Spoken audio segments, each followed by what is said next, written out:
Pallavi Madam to felicitate our today's chief guest by offering a flower as a token of love and honor.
Here. Today I am here to talk on the legal awareness of women on the legal rights which are organized by Shahaji Law College and New Law College. I am here to talk on the subject domestic violence. Now, before starting with the subject, let us have the brief history about why this Domestic Violence Act came into existence. Or before starting with the topic, I would like to introduce you with the concept of violence. Like what is violence, what are the causes behind happening of these kinds of violence or the effects of this violence. Then we'll start with the major provisions which are there in the Domestic Violence Act. Okay, basically we know that India got independence in 1947. We became free from the external forces in 1947. Till today, we are facing the internal discrimination against various vulnerable groups in the society. Like vulnerable groups means what? Vulnerable groups means groups which are backward due to their physical disability or maybe due to the social disability. Now there are various vulnerable groups in the society which are there. You can take the examples of women. They are vulnerable group. You can take the example of child. They are vulnerable group. वल्नेबल म्हणजे काय, तुम्हाला थोडक्यात वल्नेबल म्हणजे काय तर जे physically किंवा economically तेवढे एबल नाहीयेत to stand on their feet, right, त्याला आपण वल्नेबल असं म्हणतो. ना वल्नेबल ग्रुपच्या बाबतीमध्ये जर सांगायचं झालं तर woman are considered as vulnerable group. Why? Because at the top, because due to the social condition in the society or due to their physical disability they are considered as vulnerable group. Means they are subject to various kinds of discrimination. वेगवेगळ्या डिस्क्रिमिनेशनला त्यांना face करावं लागतं. Like they have no right of employment, त्यांना एम्प्लॉयमेंटचा right नाहीये, right, किंवा ज्याला आपण म्हणतो त्यांना बाहेर जाऊन काम करायचं, स्पेशली ज्या वेळेस वुमन घराच्या बाहेर जातात पहिला त्यांना अडवणूक जिथे होते तर त्यांना एम्प्लॉयमेंट म्हणजे बाहेर जाण्यासाठी त्यांना अलाउ करत नाही. दिले तर त्यांच्यावरती बरेचसे रेस्ट्रिक्शन टाकतात. 9 ते 5 तुझा जॉबचा वेळ आहे ना, एवढ्या वेळात तू पटकन 5ला म्हणजे 5:15ला तू घरात असली पाहिजेस, किंवा जायच्या अगोदर सगळी कामं तू करून गेली पाहिजेस आणि आल्यानंतर तू सगळा घराचा चार्ज घेतला पाहिजेस. म्हणजे तू घरात बाहेर काम करतेस याचा अर्थ तू घरात काम करायचं नाही असं होत नाही. म्हणजे हे असं आपण म्हणू शकतो की वुमन्सवरती बरेचसे ज्याला आपण म्हणतो बंधनं लादलेली आहेत आणि वुमनच्या बाबतीमध्ये बऱ्याच प्रकारचं डिस्क्रिमिनेशन, म्हणजे त्यांना कोणत्याही प्रकारचे डिसिजन घेण्याचे राईट त्यांच्या घरातले सुद्धा फायनान्शियल डिसिजन असतील किंवा घरात एखादा प्रोग्राम जरी ठरवला तरी त्यांना डिसिजनचे राईट नसतात. बरोबर, तुम्ही जर घरात एखादा लग्नाचं जरी उदाहरण घेतलं, तुमच्या घरात एखादं लग्न ठरलेलं आहे असं आपण समजूया, तर मला सांगा, घरात लग्न ठरल्यानंतर आपल्या घरामध्ये कोण डिसिजन घेतात? कसं करायचंय लग्न, हॉल कुठला असणार आहे किंवा कुठला केटरर असणार आहे, everything will be decided by the male member in the society. आपण पॅट्रियार्कल सोसायटीमध्ये राहतो ना. पॅट्रियार्कल सोसायटी म्हणजे काय की जिथे मेल डॉमिनन्स आहे आणि वुमन्स हा सेकंडरी इन पोझिशन आहे. म्हणजे वुमन्सना कोणतेही, ज्याला आपण म्हणतो राईट्स किंवा डिसिजन घेण्याचे कोणतेही अधिकार आपल्याला नाहीये. मग आता हे असे नुसते घराच्या बाबतीतच नाही, तर पॉलिटिकल डिसिजन म्हणजे बाहेर जाऊन पॉलिटिक्स मध्ये भाग घेणे किंवा ज्याला आपण म्हणतो इलेक्शन कॉन्टेस्ट करण्याचे सुद्धा बरेचसे राईट्स त्यांना नाहीये. आता इंडियामध्ये आफ्टर इंडिपेंडन्स आपल्याला माहितीये कॉन्स्टिट्यूशन ड्राफ्ट झालेला आहे आणि कॉन्स्टिट्यूशन, ज्याला आपण घटना असं म्हणतो, त्या घटनेने राईट टू इक्वॅलिटी दिलेली आहे. इक्वॅलिटी म्हणजे काय की मेन और वुमन आर इक्वल, ते समान आहेत, त्यांना सगळीकडे समान राईट्स आहेत. त्यांना त्यांच्या रेसवरून, सेक्सवरून, ते मेल आहेत की फिमेल आहेत वरून डिस्क्रिमिनेशन होता कामा नये. म्हणजे कॉन्स्टिट्युशनल राईट्स आहेत, बरोबर, कॉन्स्टिट्यूशनही राईट दिलेत. इव्हन कॉन्स्टिट्यूशन मध्ये प्रोव्हिजनही आहे की वुमनच्या बाबतीमध्ये, वुमनच्या बाबतीमध्ये स्पेशल प्रोव्हिजन काय करू शकतं, गव्हर्नमेंट एनॅक्ट करू शकतो असं आहे. तरी सुद्धा आपण असं म्हणू शकतो वुमन्स आज सुद्धा बऱ्याचशा व्हायलन्सला फेस करतात. आता तुम्ही म्हणाल वुमन्स आता शिकलेल्या आहेत, right, womans are now educated. So education is not about only about the degree you have. Education म्हणजे तुम्हाला डिग्री आहे किंवा education not about the information you have. Education is not about the salary और the package you get at the end of the month. Education म्हणजे या सगळ्यापेक्षा काहीतरी different आहे. Education म्हणजे तुम्ही म्हणाल की फक्त ज्या शिकलेल्या नाहीयेत त्या वुमनच्या बाबतीतच व्हायलन्स होतो का, तर नाही.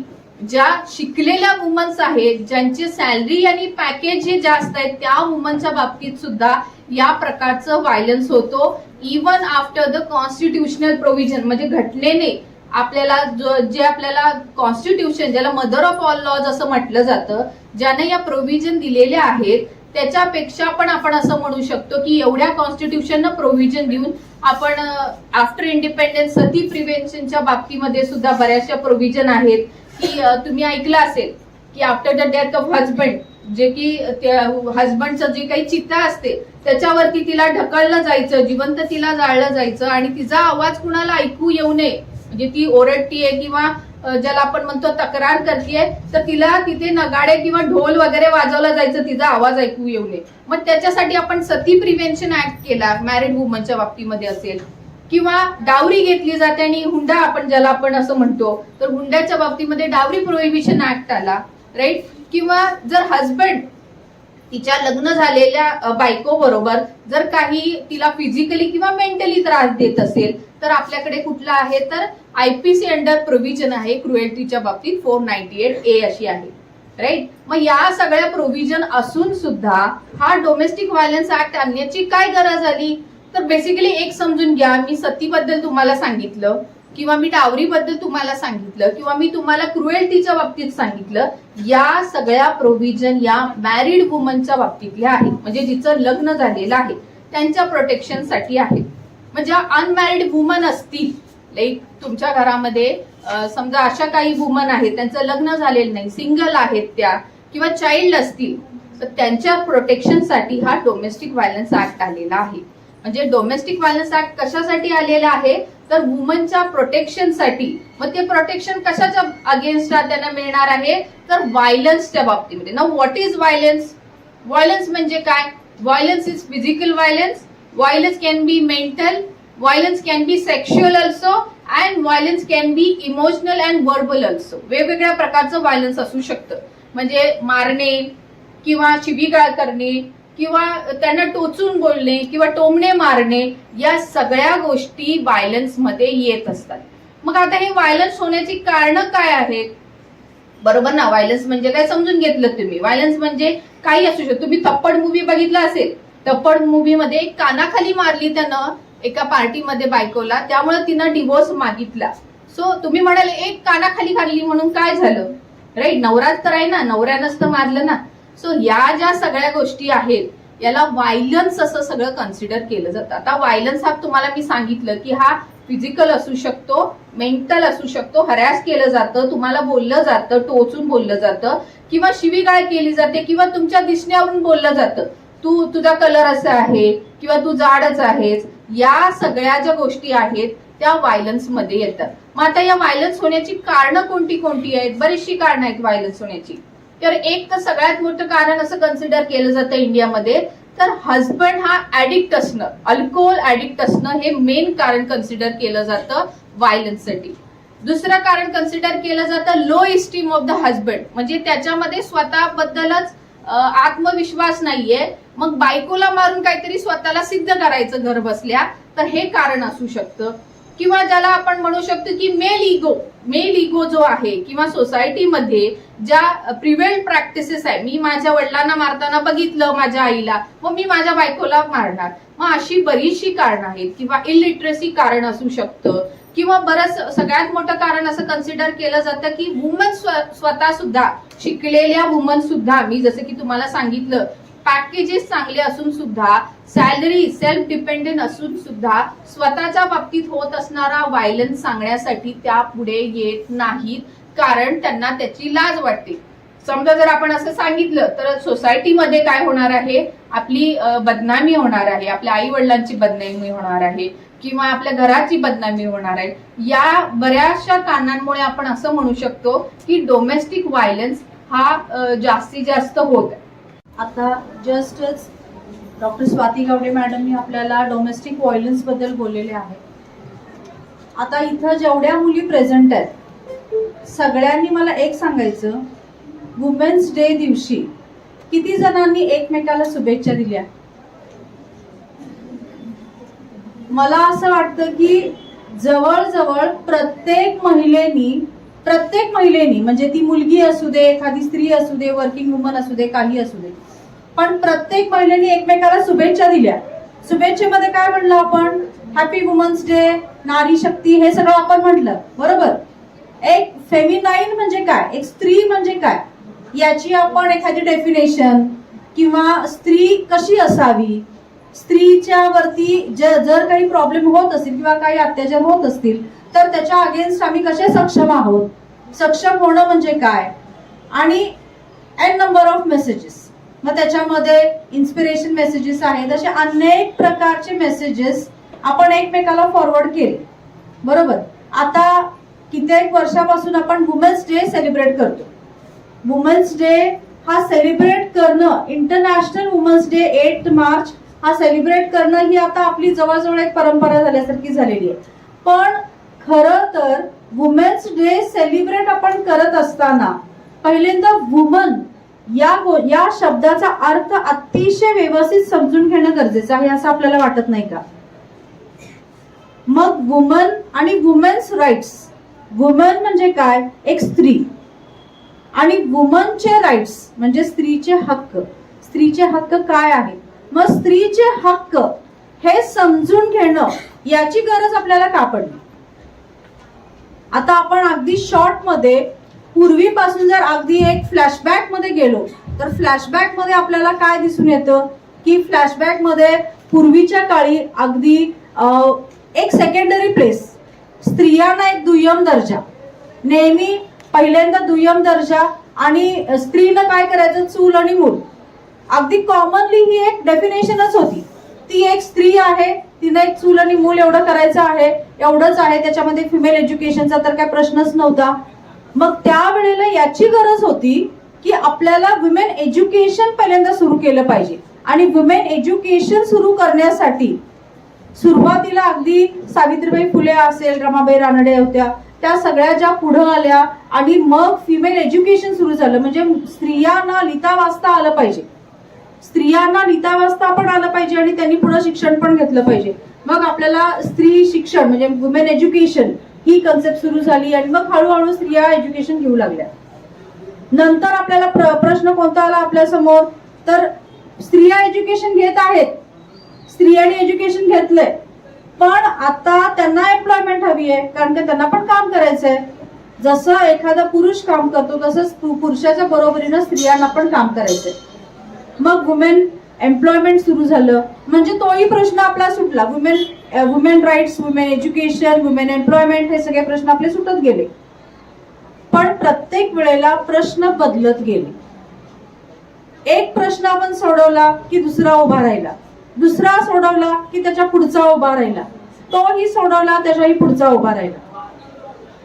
मग आपण जर बघितलं जे लिगल राईट्स आहेत, लिगल राईट्स मध्ये डावरी प्रोहिबिशन ऍक्ट जो आहे, हुंडाबंदी, तो कायदा कधी पास झाला? 1961 ला पास झाला. 1961 डावरी प्रोहिबिशन ऍक्ट पास झाला. सीआरपीसी मध्ये बरेच प्रोव्हिजन आहेत जे क्रुअल्टी अगेन्स्ट वुमेन आहे, बायगॅमी ज्यासाठी तो पण प्रोव्हिजन आहे. क्रुअल्टी सगळ्या प्रकारची जी काही आहे ती सगळी कव्हर केलेली आहे सीआरपीसी मध्ये. सीआरपीसीनी पण बरंच कव्हर केलेलं आहे, आयपीसीनी कव्हर केलेलं आहे. हे सगळं कव्हर करून सुद्धा आपल्याला 2005 ला डोमेस्टिक व्हायलन्स ऍक्ट आपल्याला करावा लागला, जे आपल्याला सविस्तर मॅडमनी सांगितलं. डोमेस्टिक व्हायलन्सच्या राईट्स जे आहेत ते सगळे आपल्याला डोमेस्टिक व्हायलन्स ऍक्ट मध्ये जो 2005 मध्ये पास झाला त्याच्यामध्ये आपल्याला मिळतात. पण हे सगळं असून सुद्धा अजूनही आपल्याला कायद्याची गरज होती. मग ती कोणत्या? तर सेक्शुअल हॅरॅसमेंट कायदा 2013 ला परत पास झाला. Sexual harassment, prevention of sexual harassment and prohibition, म्हणजे आपल्याला सेक्शुअल हॅरॅसमेंट प्रोहिबिट पण करायची आहे आणि प्रिव्हेंट पण करायची आहे. तर या संबंधी कायदा जो आहे तो 2013 मध्ये पास झाला. हा कायदा पास होण्याची अत्यावश्यक गरज का होती?